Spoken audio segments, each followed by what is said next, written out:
The fluorescent lights of the sterile conference room hummed a low, indifferent note. It was a sound I had grown accustomed to in this building, the sound of carefully curated silence, the sound of ambitions stripped bare. But today, that hum felt different, vibrating not just in the air but in my bones, a counterpoint to the frantic, uneven breaths coming from across the polished table. She sat there, a woman I knew only by reputation and the cold, hard facts I'd meticulously gathered, her face a landscape of raw desperation. Not the carefully composed mask I'd seen in hushed photographs or heard whispered about. This was ruin. Her hands, once adorned with jewelry I recognized, were clasped so tightly her knuckles were white.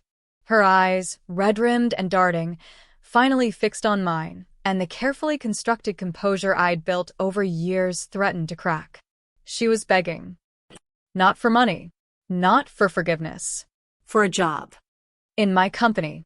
In the empire I had quietly, painstakingly built from the ashes of the life he'd tried to burn down. The irony was a bitter, intoxicating taste on my tongue. Every fiber of my being wanted to savor the moment, to draw it out, to let the silence stretch until it snapped. This woman, who had been held up as the impossible standard, the threat I could never become, was sitting here, broken, asking me for crumbs from my table. Her voice, when it finally came, was a thin, reedy sound, stripped of its usual confidence. "Please," she whispered, the single word hanging in the air like a condemned man's last breath.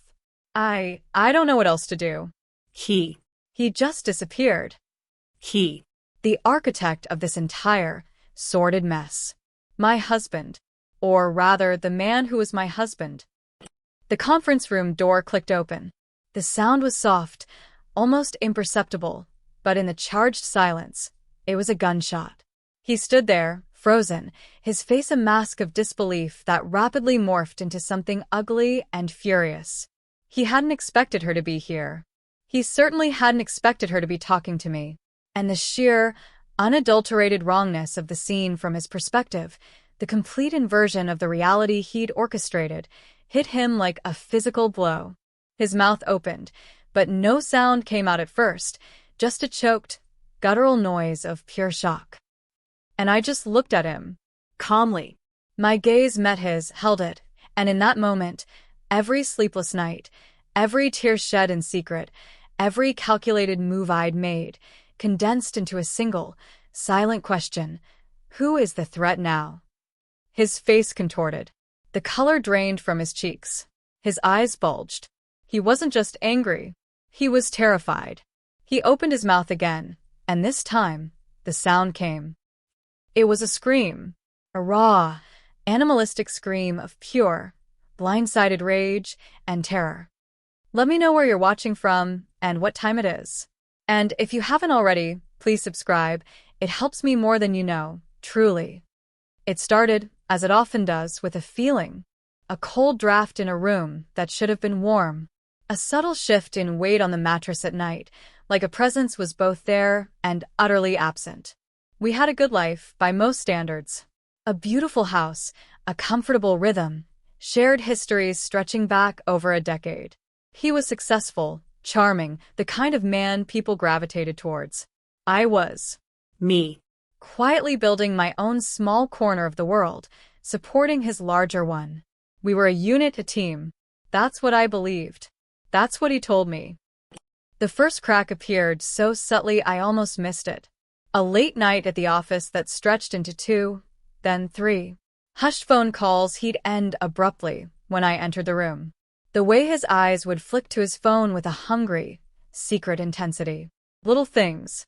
Easy to dismiss. Easy to rationalize. Men are busy. Work is demanding. I was being paranoid. That's what he said. You're overthinking it, he'd say, his voice smooth, dismissive, the kind that could charm birds from trees or lie you into believing the sky was green. But the feeling persisted. It gnawed at me. This cold, heavy stone in my gut. I started noticing the small things that weren't small at all. The faint, unfamiliar scent on his clothes, expensive, but not mine. The way he'd flinch if I touched his phone, something he'd never done before. The carefully constructed excuses that didn't quite line up. Then came her. I heard her name first, a casual mention from a mutual acquaintance about a new, brilliant consultant at his firm. She was young, ambitious, undeniably striking. The kind of woman who turns heads. The kind of woman men like my husband noticed. I saw her once, across a crowded room at a company event. She moved with an effortless grace, a magnet for attention. My husband's eyes followed her across the room, not discreetly, not even attempting to hide it. My stomach dropped. The cold stone turned to ice. I tried to talk to him, tried to voice the unease that was making it hard to breathe. He was impatient, dismissive. "Don't be ridiculous," he'd scoff, running a hand through his hair, already mentally elsewhere. "She's just a colleague." The way he said colleague made it sound like a dirty word or a shield. The full weight of it didn't crash down until later, much later, after the whispers had turned into murmurs and the murmurs into something too loud to ignore. A slipped phone, a notification that flashed just long enough, a name I now knew all too well, followed by 3 dots indicating a response being typed. My blood ran cold. My hands trembled as I carefully placed the phone back exactly where it had been. I didn't confront him. Not yet. I was paralyzed by the certainty, by the sheer, devastating blow of betrayal. The man I had built my life with, the man I loved, was living a double life. The real inciting incident wasn't the discovery of the affair itself. It was the moment he acknowledged her existence in relation to me, not as a colleague, but as something competitive. Something I supposedly couldn't measure up to. He was on the phone late one night. He thought I was asleep. I heard her name. His voice was low, confident, arrogant. He was reassuring her about something about our marriage, about my lack of awareness or capacity. And then I heard the line, delivered with a cruel, dismissive laugh that twisted my heart into a knot. "Don't worry about her," he said, his voice dripping with contempt for the woman sleeping just down the hall. "She'll never be a threat to her. Never be a threat to her." The words didn't just sting. They were a branding iron against my soul. He didn't see me as his wife, his partner, someone with feelings, with intelligence, with the capacity to understand or react. He saw me as an obstacle, easily bypassed, utterly incapable of challenging the new reality he was building with her. He saw me as weak. Irrelevant. And her. She was the standard, the one who mattered, the one I couldn't possibly compete with. That night, lying awake, the hum of the house around me felt like a judgment. The man next to me, breathing evenly, felt like a stranger. The words replayed in my head, an endless loop of humiliation and pain. "You'll never be a threat to her." Something shifted inside me.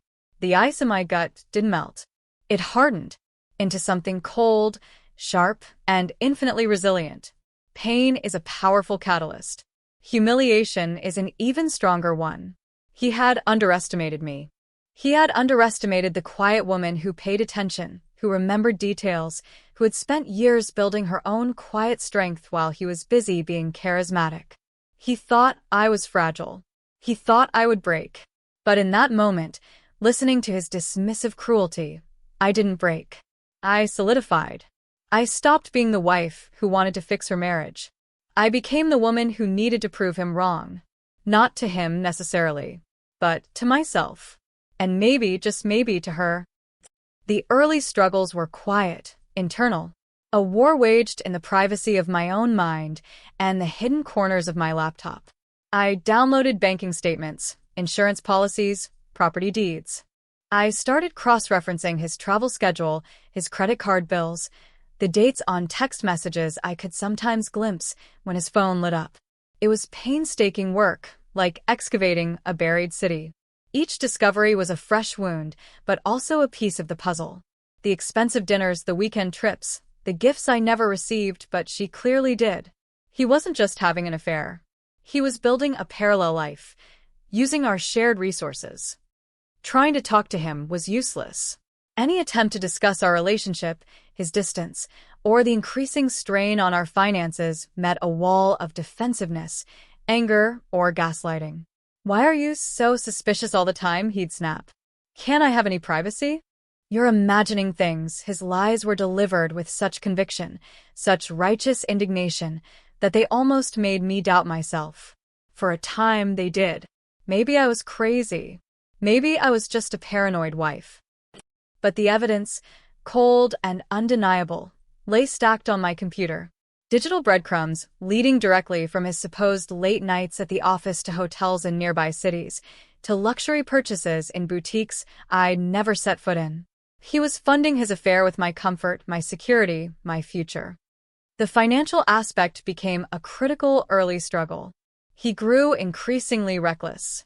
Large sums of money disappeared from joint accounts without explanation. Bills were paid late, then not at all. The comfortable cushion we'd built together started to erode rapidly. I tried to rein him in, to talk about budgets, about saving, about the future. He laughed. "Don't worry your head about it," he'd say, patting my hand with a condescending smile. "I'm handling everything," handling it straight into her waiting hands, it seemed. I started taking quiet steps to protect myself. Opened a separate bank account, diverting a small portion of my own income, money I'd always considered ours. It felt like an act of treason against the marriage vows, but also an essential act of self-preservation.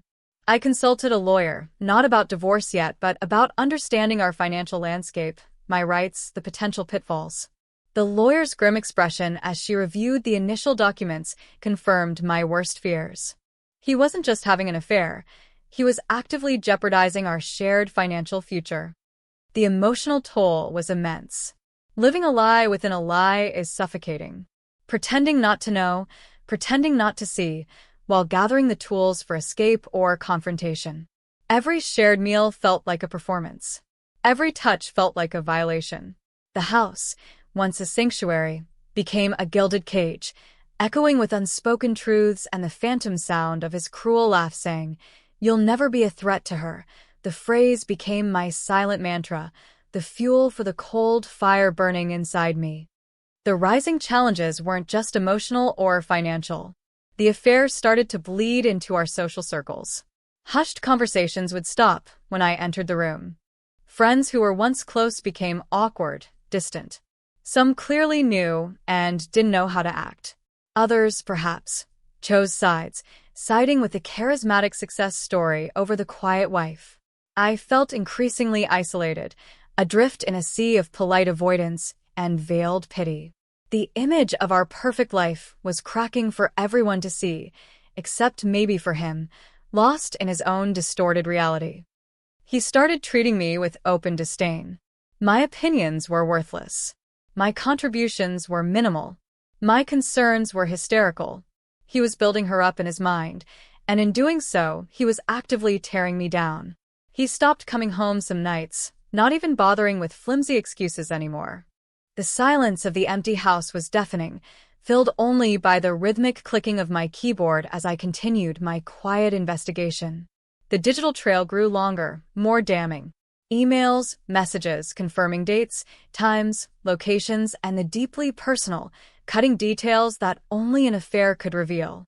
I learned about her favorite flowers, the name of the restaurant where they celebrated her birthday, the pet names they used for each other. Information that sliced deeper than any financial infidelity. The more I found, the less I spoke, the less I reacted. He seemed to interpret my silence as defeat, as passive acceptance. His arrogance grew. He was bolder, more reckless. It was like he was daring me to react, secure in the belief that I couldn't or wouldn't. He was so convinced of my perceived weakness, my inability to be a threat, that he lowered his guard in the most dangerous way. He became complacent. My own work, my small corner of the business world I'd been building, became my refuge. It was a space he paid little attention to, saw as a hobby rather than a serious endeavor. While he was busy playing the powerful executive, spending our money and my emotional energy, I was quietly laying foundations, networking, making deals, learning, earning my own success, independent of a shadow. He saw my focus on my work as me retreating, licking my wounds. He had no idea I was sharpening my claws. The midpoint shift wasn't a single dramatic event, but a quiet, internal recalibration. The moment I stopped asking why he was doing this and started asking what I was going to do about it. The moment I accepted that the marriage was over, not because I wanted it to be, but because he had already ended it, piece by piece, with every lie, every betrayal, every cruel word. The goal shifted from repairing us to rebuilding me. And then, the understanding dawned, cold and clear. He thought I wasn't a threat to her. He was right in the way he meant it. I wasn't going to fight her for him. He wasn't worth fighting for. But I could be a threat to their carefully constructed fantasy. I could be a threat to his control, his image, his future.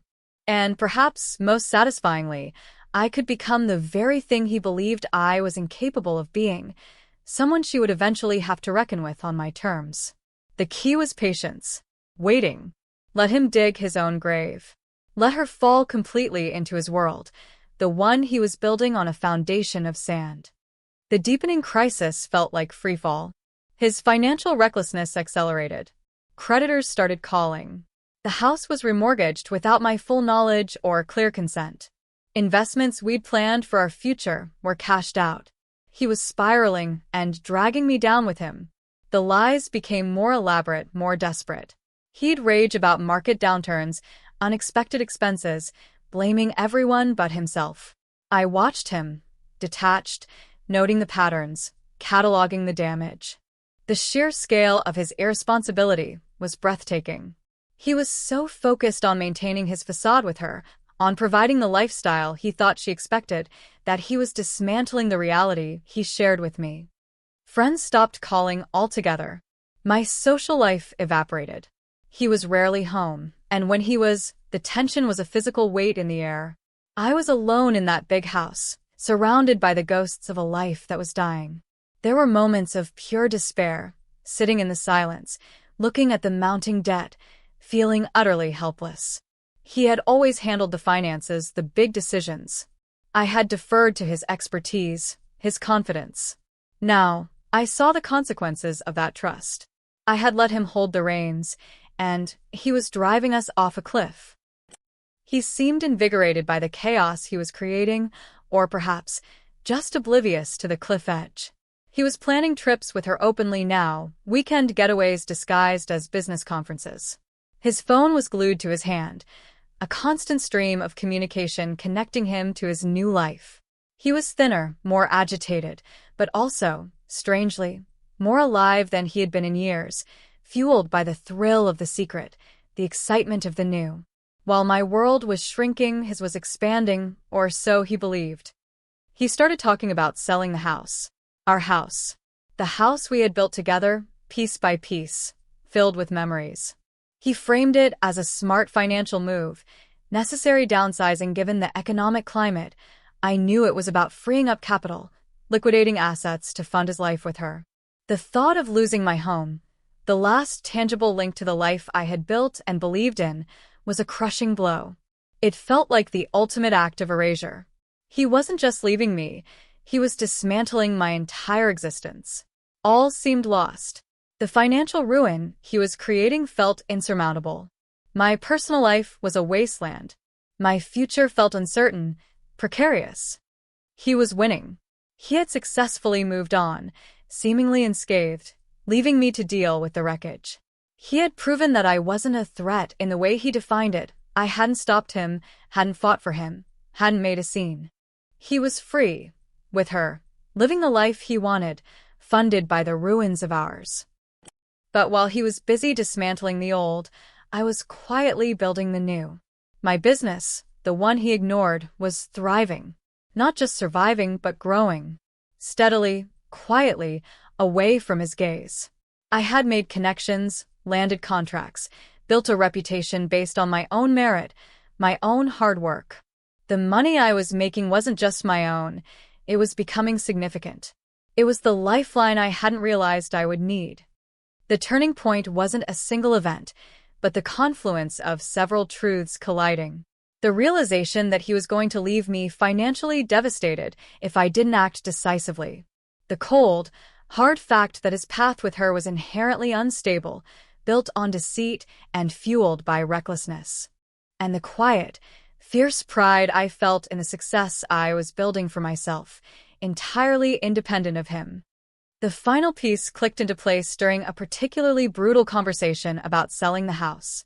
His impatience, his callous disregard for my feelings, his absolute certainty that he was in control, it was all laid bare. And in that moment, looking at his arrogant face, I didn't feel despair anymore. I felt a cold, sharp clarity. He saw me as weak. He saw me as incapable of being a threat to her. He was so utterly convinced of this that he couldn't see the ground shifting beneath his feet. His entire strategy was based on my presumed helplessness. My turning point was deciding to lean into that perception, to let him think he had won, while I prepared to take everything. I stopped resisting the sale of the house, but I made quiet, firm demands about the process, using the legal knowledge I'd gained.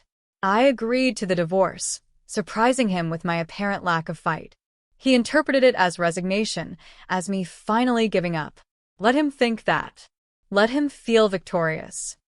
My strategy became simple: build my empire in silence, wait for the inevitable fallout from his reckless choices, and be in a position of undeniable strength when it came. He had built his new life on a foundation of lies and stolen money, propped up by his own ego and her willing participation. That kind of structure is inherently unstable. It was only a matter of time before it collapsed. And when it did, I needed to be standing on solid ground, ready. I knew his financial situation was far worse than even I had initially documented. His investments weren't just performing poorly, they were leveraged to the hilt. His business ventures were failing, masked by accounting tricks and borrowed money. He was juggling plates, confident he could keep them all spinning indefinitely, fueled by the high of his new relationship and his contempt for his old one. But gravity is relentless. Eventually, plates drop. And when they drop from a height like the one he had built, they shatter. The calls started filtering in. First, from people looking for him, creditors, investors, employees. Then, from people looking for answers, his business partners, his family, people in our old social circle. He wasn't answering his phone. He had, effectively, disappeared. Not from the country, not physically, but from the life he had so carefully constructed. The house was sold, the divorce was final, but the financial wreckage he left behind was a vast, smoking crater. And he was nowhere to be found to deal with it. I heard snippets through the grapevine. His business collapsed.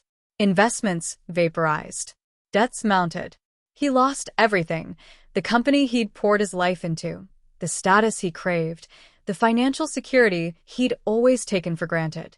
And her, the woman he had held up as the pinnacle, the one I could never be a threat to, she was caught in the blast radius. His disappearance, his financial ruin, it didn't just affect him. It shattered the life he had promised her. He had promised her security, status, a certain kind of future. And when the foundation he'd built on lies crumbled, he didn't stay to face the consequences with her. He ran, or withdrew, or simply shut down. He ghosted her, leaving her stranded in the middle of the wreckage he had created. He had been her provider, her access to a certain world, her future.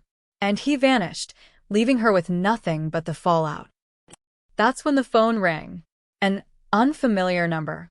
I almost didn't answer. My life was quiet now, peaceful in the aftermath of the storm. I was focused on my work, on rebuilding, on the solid ground I had built for myself. But something compelled me to pick up. Her voice on the other end was hesitant, fragile, almost unrecognizable. Is this my name?" she asked. My heart began to beat a slow, heavy rhythm against my ribs. This was it. The moment I had waited for, not actively planned for, but somehow known would arrive. She was calling me. The woman I could never be a threat to. "Yes," I said, keeping my voice level, calm. "Who is this?" I knew exactly who it was. She introduced herself, her voice barely above a whisper. There was a pause, a long, uncomfortable silence, filled with the weight of everything left unsaid between us. Then she spoke the words that brought everything full circle. I was wondering, she stumbled, clearly struggling. I heard your company is doing well. You're hiring? I'm looking for work. She was asking me for a job. After everything. After being the reason my marriage ended, the recipient of the life he stole from me, the woman he said I could never compete with. She was asking me for employment. From me.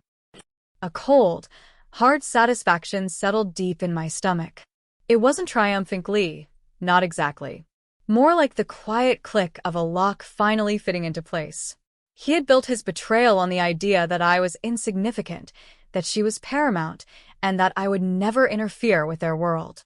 Now his world had imploded, and she was coming to my world, seeking help. From the woman he had deemed irrelevant. Perhaps, I said, my voice still calm, measured. It depends on your qualifications. She spilled out her resume, her past experience, her skills. Standard corporate speak, but overlaid with a desperate tremor. She talked about her need, her situation, the suddenness of her circumstances. She didn't mention him directly, not by name, but the context was screamingly obvious. He had abandoned her, and she had nowhere else to turn. I listened, asking questions, my mind coolly assessing.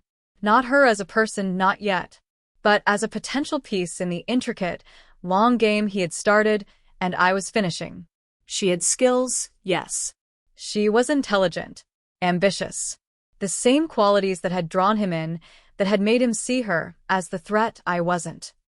All right, I said finally, cutting through her nervous stream of words. Send me your resume. And come to my office tomorrow morning. 9 o'clock. Conference room. I gave her the address. The address of the building where I held court now, where my name was on the door, where my success was undeniable. The building where the scene I had opened with would unfold. She sounded shocked, relief flooding her voice. Oh, thank you, she breathed. Thank you so much. I don't know how to thank you. Just be on time, I said and hung up the phone. That night, I barely slept, not from anxiety, but from a strange sense of anticipation. The long game was reaching its peak. The pieces were moving exactly as they needed to. He thought he had dismantled my life and walked away. He thought I was harmless. He thought she was the one who mattered. He had no idea the power I had quietly accumulated or the depth of the trap that was closing. The next morning, I arrived at the office early. I briefed my assistant, told her to let the woman wait in the conference room. I wanted the air to be thick with anticipation. I wanted the sterile environment to highlight her vulnerability. She arrived precisely at 9, dressed impeccably, a last vestige of her old life, but her eyes were haunted, her posture slightly slumped. I let her sit there for a few minutes, letting the silence build. Then I walked in, calm, composed, radiating a quiet authority that was new, earned through fire. I sat across from her, the polished table a barrier and a mirror. We talked business. Her skills, her experience, my company's needs. It was surreal, discussing potential employment with the woman who had been, however passively, the instrument of so much pain. But I kept it professional. This wasn't about revenge in the petty sense. It was about power, about control, about demonstrating, conclusively, who the threat really was. I saw the relief flicker in her eyes as I outlined a potential role, a genuine need my company had. She was desperate, and I was offering a lifeline. She probably saw me as a rescuer, or perhaps just a shrewd businesswoman capitalizing on an opportunity. She had no idea she was a pawn in a much larger game, a game he had started. And then the door opened. As I described in the beginning, he stood there, frozen. He must have come to the office looking for someone, expecting to find me in my space, perhaps to confront me about something related to the divorce or the fallout from his ruin. He certainly hadn't expected to see her there. Talking to me. In a context where I held all the power. The silence stretched, heavy and suffocating. His eyes darted between us, his face a rapidly changing canvas of emotions. Disbelief, confusion, dawning horror, and finally, pure, unadulterated fury. The woman across the table looked up, her eyes widening in shock at his sudden appearance. She hadn't seen him, hadn't heard from him since he vanished. Seeing him now, seeing his reaction, must have been its own kind of blow. What was she doing here? He finally choked out, his voice rough, disbelieving. He wasn't looking at her. He was looking at me, his eyes burning with accusation, as if I had orchestrated this impossibly humiliating scenario just for him. Which, in a way, I had. Not the timing, perhaps, but the inevitability of their paths crossing my own, in a place where I was sovereign. She's here for a job interview, I replied calmly, my voice cutting through the tension like ice. I didn't raise my voice. I didn't need to. The quiet authority I had cultivated was more potent than any shout. His jaw dropped. He turned to her, his face twisting. A job? With her? The contempt in his voice was back, directed at both of us now, but primarily at me. He still couldn't grasp the reality of the situation. The woman he'd abandoned was seeking employment from the woman he'd dismissed. The woman across the table flinched, the desperation in her eyes replaced by a flicker of shame and something else. A dawning understanding of the full depth of his betrayal, not just to me, but to her. He wasn't just a failed businessman. He was a coward who ran and left her to pick up the pieces. He turned back to me, his face contorted with rage. You did this, he screamed, pointing a shaking finger at me. You planned this. You ruined me. You think you're so smart, don't you? Bringing her here. Making a show of it. He was spiraling, his carefully constructed facade completely crumbling. He saw my success, her desperation, their shared ruin, and he immediately, desperately, cast me as the villain. He couldn't comprehend that his own actions, his own arrogance, his own dismissive cruelty had led directly to this moment. He couldn't fathom that the woman he thought was no threat had simply waited, built her own power, and watched his house of cards collapse under its own weight. You, I said, my voice low and steady, holding his gaze, ruined yourself. I just waited for you to finish. His face went scarlet. He opened his mouth again, a fresh wave of rage building, but no words came out. Just the scream. That raw, animalistic sound of a man completely blindsided, completely out of control, seeing the full scope of his defeat reflected in the calm, unyielding eyes of the woman he had so utterly underestimated. The woman across the table recoiled, startled, and perhaps finally seeing him for what he truly was. He wasn't the charming, successful man she thought she knew.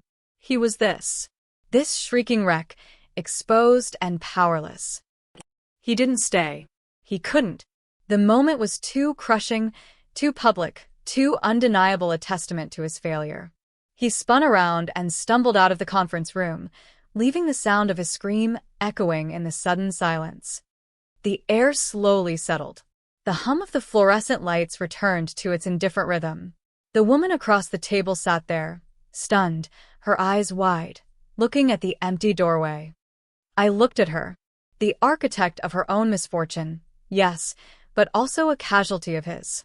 She hadn't actively plotted against me. She had simply existed and been chosen by him. And she, like me, had been disposable to him in the end. So, I said, breaking the silence, my voice softer now, the sharp edge gone. About that job. The aftermath wasn't a parade or a victory lap. It was quiet, a slow, steady exhale after holding my breath for years. The woman, she didn't get the job. Not because of him or her history with him. Her skills, while good, weren't the right fit for the specific role I needed filled at that exact moment. I told her as much, honestly. She seemed to understand. There was a shared look, a silent acknowledgement of the bizarre, painful intersection our lives had taken. She thanked me again, perhaps for the interview, perhaps for the strange, unexpected moment of clarity his breakdown had provided. She left, and I never saw or heard from her again. I hope she found her footing somewhere. We were both, in different ways, survivors of the same storm he'd conjured. As for him, I heard he eventually left the city, his reputation in tatters, his financial situation beyond repair. The man who couldn't imagine me being a threat faded into the background, a cautionary tale whispered among those who knew. The house was sold. The divorce was final. The debts he left behind were significant, a painful legacy. But I had my business, my success, the foundation I had built while he was busy destroying his own. It wasn't the life I had planned or the future I had envisioned when I stood at the altar all those years ago. It was harder, lonelier in some ways, but it was mine, built on my strength, my resilience, my quiet determination. I had been underestimated, Dismissed. told I was incapable of being a threat. And maybe, in the conventional sense of fighting for a man or a marriage, I wasn't. But I was a threat to his narrative, a threat to his control, a threat to the idea that he could cause ruin and walk away unscathed. The quiet woman he had left behind hadn't just survived. She had thrived. She had turned his contempt into her armor, his dismissal into her motivation. She hadn't screamed or fought or begged him to stay. She had simply waited, built, and watched. And when the time came, she didn't need to raise her voice. The simple fact of her existence, her success, and the desperate plea of the woman he'd chosen over her was enough. Enough to make him scream. Enough to prove him utterly, spectacularly wrong. If this story hit close to home, I'd love to hear your version in the comments. Tell me where you're listening from and what time it is. Thanks for being here. Subscribing helps bring more of these to life.